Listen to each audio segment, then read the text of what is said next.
Bonsoir à toutes et à tous, bienvenue au Petit Pilier. C'est lundi, il est 19h30 et nous allons, comme chaque semaine, commenter, débriefer, analyser toute l'actualité du ballon ovale en Nouvelle-Aquitaine avec ce soir nos deux spécialistes, Frédéric Lahari, le responsable du service des sports de Sud-Ouest. Bonsoir Frédéric, merci d'être avec nous ce soir. À vos côtés, Nicolas Paolorsi, quasiment titulaire chaque semaine de cette émission, journaliste à RMC Sport. Bonsoir Nicolas, merci à vous deux d'être présents ce soir. Vous êtes en forme, vous avez passé un bon week-end?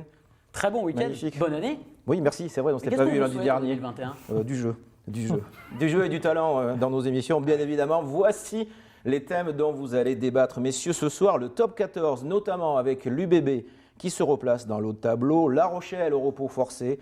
Pau cède du terrain dans la lutte pour le maintien. Nous allons évoquer encore et toujours le Covid, ou là, Covid-19 au choix. Covid-19 1. Coupe d'Europe 0, ce n'est pas encore officiel en cette fin de journée, mais il ne devrait pas y avoir de match de Coupe d'Europe en janvier pour les clubs français, notamment pour La Rochelle et Bordeaux en ce qui nous concerne. Le tournoi à destination également menacé. Non, dit Bernard Laporte, le président de la fédération, on en parlera. Nous évoquerons également la Pro D2 et notamment cette très surprenante défaite à domicile du Biarritz Olympique face au dernier, en tout cas Valence Roman était dernier avant cette journée. Mais si on commence par le top 14 et cette union Bordeaux-Bègles, impressionnante, on peut le dire, face à Lyon ce dimanche? Oui, en première mi-temps, très, très forte impression. L'UBB qu'on retrouve, l'UBB de l'année dernière, qu'on retrouve avec de la vitesse, des libérations de balles très, très rapides, de la vitesse, du talent, des beaux essais. Pendant au moins une mi-temps, c'était vraiment très plaisant. Nicolas, parle aussi également. Vous étiez sous le charme en tout cas de l'UBB ce week-end? Il a fait froid quand même, je tiens à le préciser, mais oui, on était sous le charme. Il faisait très froid. Mais non, c'est vrai que depuis deux matchs, face à Toulon la semaine passée et là face à Lyon, on sent qu'il y a une vraie dynamique qui se met en place. Après, c'est quand même une équipe qui, avec Jalibert, est complètement différente de sans Mathieu Jalibert. D'ailleurs, il va falloir vraiment penser à ça, c'est-à-dire que pendant le tournoi, Jalibert sera réquisitionné par l'équipe de France et ça transforme quand même complètement le jeu. Il a été impeccable hier, que ce soit face au but ou dans l'animation, capable d'attaquer la ligne, de dynamiter son attaque, d'animer parfaitement le jeu. Donc voilà, il y a quand même un gros facteur X en ce moment à Bordeaux qui s'appelle Mathieu Jalibert. L'UBB 7e avec un match en moins, a joué a priori ce week-end face à Clermont. L'UBB se replace au bon moment, Frédéric? Oui, je pense que l'UBB, effectivement… À mi-parcours, on est. Oui, on a mi-parcours. L'UBB est toujours dans la course. Et moi, je pense que l'UBB peut raisonablement ambitionner d'être dans les 6 premiers. Je pense que c'est largement jouable si elle reste sur cette dynamique. Surtout qu'elle a réalisé un bon match alors qu'elle a beaucoup d'absents. Cordero, etc. Enfin, pas mal du coin, enfin, notamment derrière. Donc ça a permis aussi à certains joueurs un peu de sortir du lot. Voilà, on a vu Delgui, l'Argentin, Nouvel-Argentin, qui a certaines qualités aussi. Donc on voit Rémi Lamora aussi qui a fait un très bon match, qui revient aussi. Et pour parler de Mathieu Jalibert, il a joué pas mal au centre aussi, une partie du match au centre, et il est très très intéressant avec aussi au centre. Une association qui il a plus d'espace, plus de champ, et il est vraiment. Ça peut être aussi pour l'avenir une formule intéressante. Alors l'UBB vainqueur ce week-end, La Rochelle n'a pas joué, victime du Covid dans les rangs rochelais, qui devait se déplacer au Racing, match reporté avec 1 ou 2 jours de cafouillage, spécial rugby. Brive vainqueur de Montpellier sur le fil, victoire importante de Brive. Bayonne au repos également. Agen continue son carton plein, 14 défaites en 14 journées. Tout ça pour arriver chez les Béarnais de la section paloise. Je voudrais qu'on s'attarde un petit peu sur la section qui s'enfonce quand même au classement après sa défaite contre Clermont. Pau à 21 points aujourd'hui. Bayonne également, mais à 2 matchs de retard. Et avec 2 points d'avance aussi sur Montpellier pour Pau, qui a 1 match de retard. Est-ce que la section est en danger? Oui, la section est en danger. Alors la semaine prochaine, vu que j'anticipe votre prochain thème, Nico. Pas trop quand même, Nicolas, mais allez-y quand même. Mais on devrait jouer des matchs de top 14 la semaine prochaine et il y aurait ce fameux match entre Pau et Bayonne, enfin Bayonne-Pau, voilà, qui va vraiment être très important dans l'optique du maintien et de sortir de cette 13e place. C'est une équipe bizarre, Pau, parce que des fois offensivement, ils sont inexistants sur certaines rencontres. Et là, on les a vus face à Clermont. Il y a 25 à la mi-temps, festival d'essai, un Stoy qui est parfait, des 3 quarts qui franchissent. Donc voilà, après ils se sont un peu écroulés parce que Clermont s'est remis dedans. Mais on sent quand même qu'il y a un petit regain au niveau du jeu dans cette section paloise depuis le départ de Manca et de Godignon et que le nouveau staff est arrivé avec des intérimaires, Thomas Domingo, Paul Tito. Donc voilà, il y a quelque chose qui se met en place, c'est pas encore ça. Qu'est-ce qui manque à la section là? Perdre un match comme ça, alors c'est pas incroyable parce que Clermont est une bonne équipe qui joue la qualif pour les 6 premières places, mais quand même.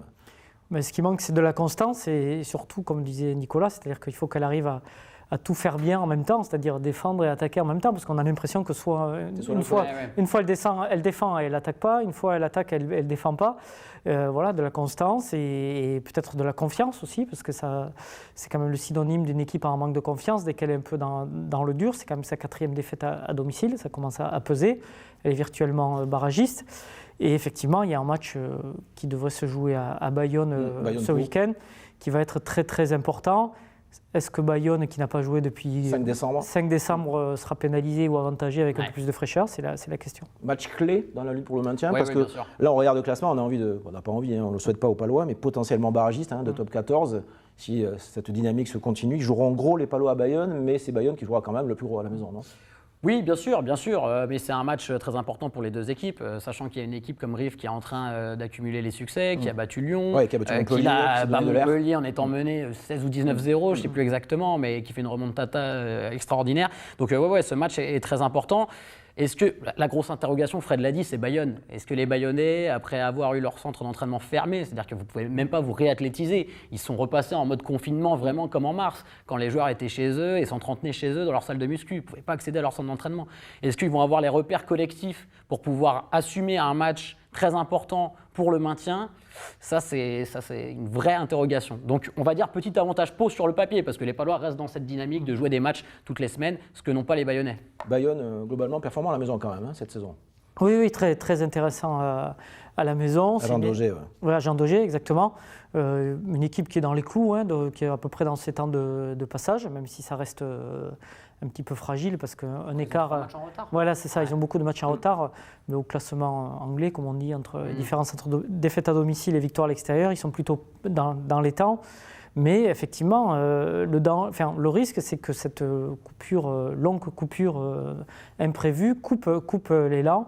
De notre côté, on voit qu'il y a aussi pas mal d'équipes qui sont un peu fatiguées parce qu'il y a des joueurs qui enchaînent beaucoup de matchs. Il n'y a pas de coupure. 9-10 matchs, ce qui est quand même risqué. Donc, fraîcheur, manque de compétition. Voilà. Moi, je pense que ça va être dur pour les Bayonnais. Quand vous êtes arrêté pendant les fêtes, ça a été dur. Non, pas trop. J'ai repris tout de suite. Allez, voilà pour le top 14. Le deuxième thème de ce soir, c'est justement les dégâts sportifs causés par la pandémie. On parle bien sûr de dégâts sportifs et l'absence de compétition et de rythme pour les joueurs. Le gouvernement français a demandé ce week-end la suspension, en tout cas, des matchs de Coupe d'Europe pour les équipes françaises qui vont affronter des formations britanniques. Ça concerne La Rochelle et Bordeaux-Bègles. Pas de Coupe d'Europe, donc, pour ces clubs-là. Est-ce que ça vous paraît logique? Oui, forcément. Oui, parce qu'on a vu notamment pour Bayonne que c'est après un match contre Leicester que l'effectif bayonnais a été touché par le coronavirus. En plus, la variante anglaise, c'était un des premiers foyers en France du coup de la variante anglaise, qui est beaucoup plus contagieuse. Donc on plaisante pas avec ça.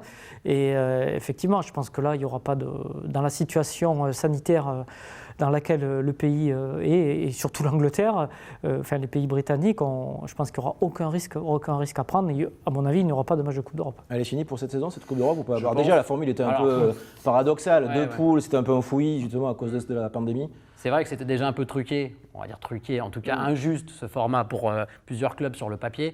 Mais là, oui, ça paraît très, très difficile de pouvoir aller jusqu'au bout de cette compétition, même si on sait qu'ils sont en train de bosser sur un nouveau format, avec des huitièmes de finale secs, quarts de finale, demi-finale. Peut-être au printemps, mais peut-être au printemps, si les tournées de juin sont... Mais ce serait important de terminer. Et hier, on a demandé par exemple à Christophe Furios et à Pierre Minoni, le manager de Lyon, s'ils voulaient que cette compétition aille à son terme. Eux, ils sont pour. Voilà, ils ont envie qu'il y ait un champion d'Europe, même s'ils le disent. Ce sera un champion d'Europe particulier, mais c'est important. C'est aussi important pour les clubs d'avoir des droits télé. Oui, c'est ce que je veux dire.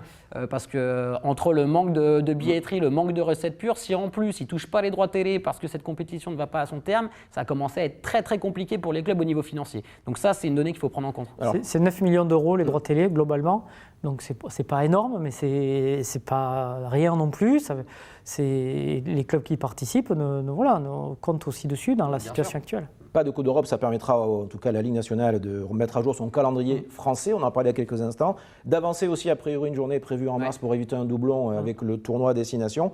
Finalement, c'est peut-être un mal pour un bien, non, pour les clubs. Mais je crois que Christophe Furios, je ne parle pas d'argent. Hier a dit que ça l'arrangeait plutôt d'avoir ce rythme-là pour désengorger un petit peu le calendrier et puis surtout avoir, comme vous le disiez, un doublon en moins. À l'UBB, ça compte, un doublon en moins avec les joueurs qui sont concernés.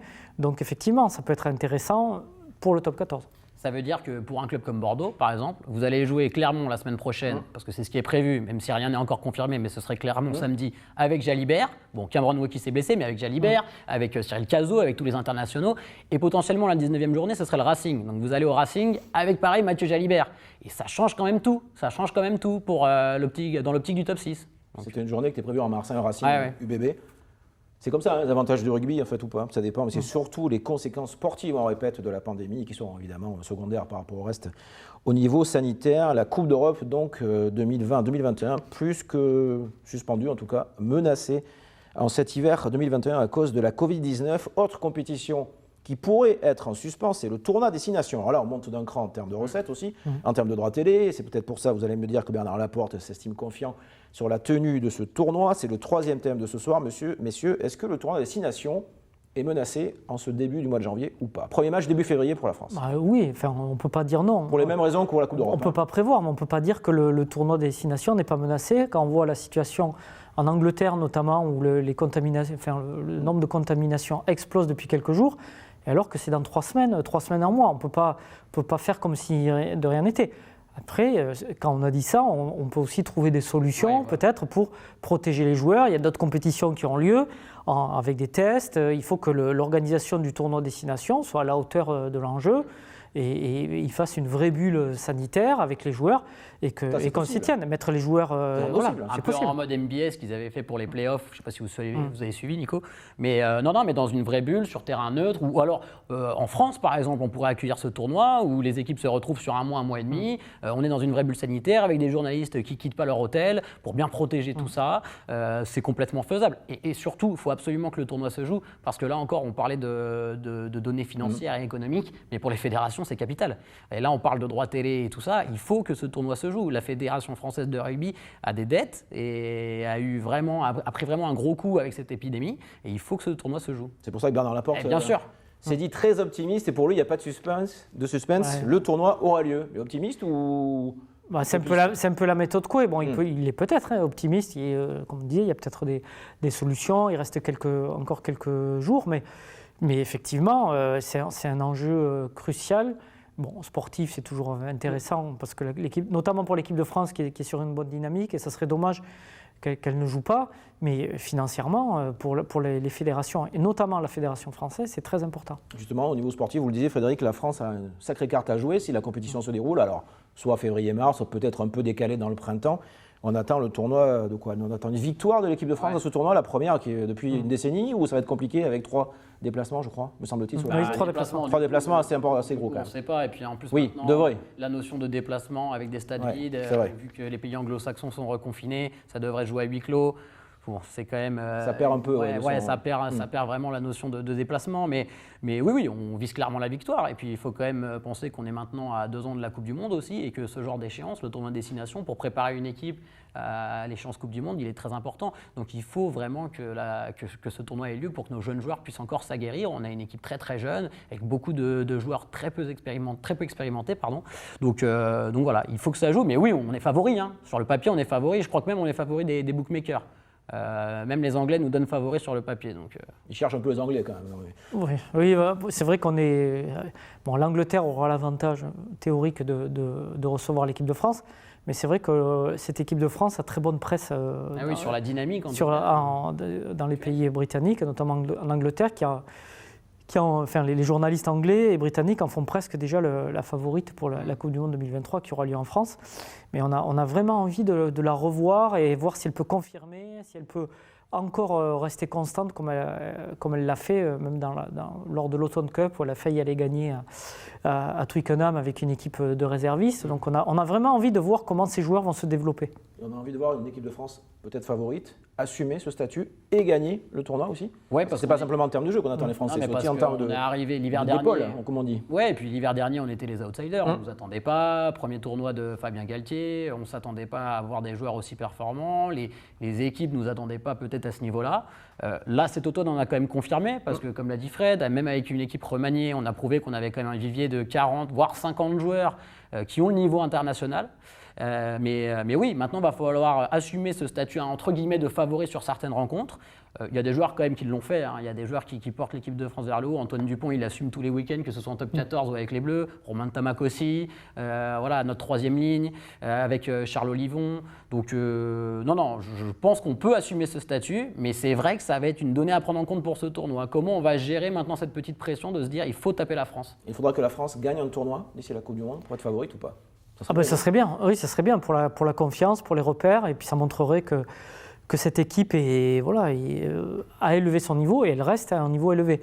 Je vais même dire, Nico, il va falloir que la France fasse un grand chelem. On fait un grand chelem, là on sera prêt pour la Coupe du Monde.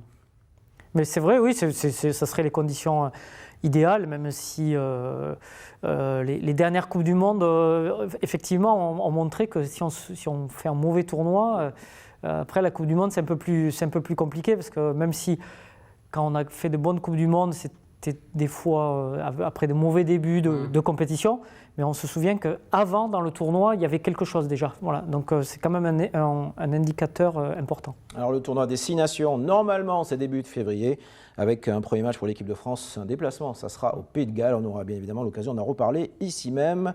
On va terminer avec la Pro D2, parce qu'on a joué également ce week-end dans la 2e division française, avec la 15e journée, et ce couac énorme quand même pour le Biarritz Olympique, qui joue la montée, battu à Aguilera par Valence Roman, qui était juste dernier avant cette journée, qui était complètement dernier avant cette journée, 31-29. Comment on l'explique ce couac à la maison? Complexe de supériorité des Basques? Un peu peut-être, un peu de suffisance, surtout que la dynamique du BO était très bonne sur ces derniers matchs.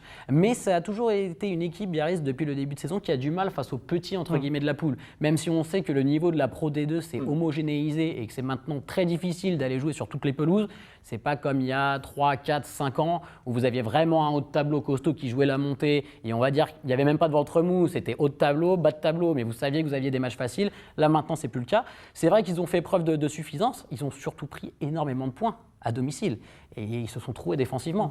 Donc ouais, c'est des points qui vont manquer en fin de saison, ça c'est sûr. Et Jean-Baptiste Aldiger qui a tweeté son optimisme malgré cette défaite à la maison, le BO qui est 3e à la fin des matchs allés. Frédéric Larry, pas trop inquiet pour les Basques? Non, c'est vrai que c'est une équipe un peu difficile à suivre, sans jeu de mots, mais effectivement, on va rester sur le terrain. Effectivement, elle est très inconstante, c'est-à-dire qu'elle peut, jeudi elle joue à Vannes, elle peut aller claquer une performance à Vannes, qui est deuxième. Et juste après s'être trouée contre Valence Roman à domicile. Donc c'est une équipe qui est un peu difficile à qui s'appuie sur des joueurs aussi clés. Alors peut-être que ça dépend peut-être un peu de ça aussi. Il y a quelques joueurs aussi qui font un peu le baromètre de l'équipe. Un mot de Mont-de-Marsan qui s'est imposé à Soyou-Angoulême. Ça va mieux?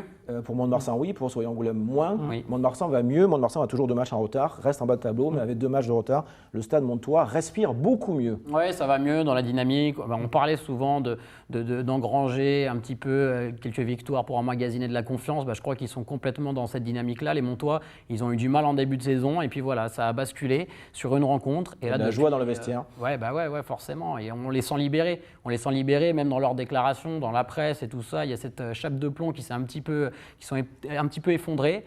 Et voilà, ils sont en roue libre maintenant, on va dire. Donc, s'ils surfent sur cette dynamique-là, ils devraient s'en sortir. Et première victoire à l'extérieur pour le Stade Montois. Je crois que c'est leur 3e victoire consécutive. Et la première à l'extérieur. La première à l'extérieur. Donc alors, ils ont eu un début de saison un peu particulier parce que beaucoup de matchs reportés.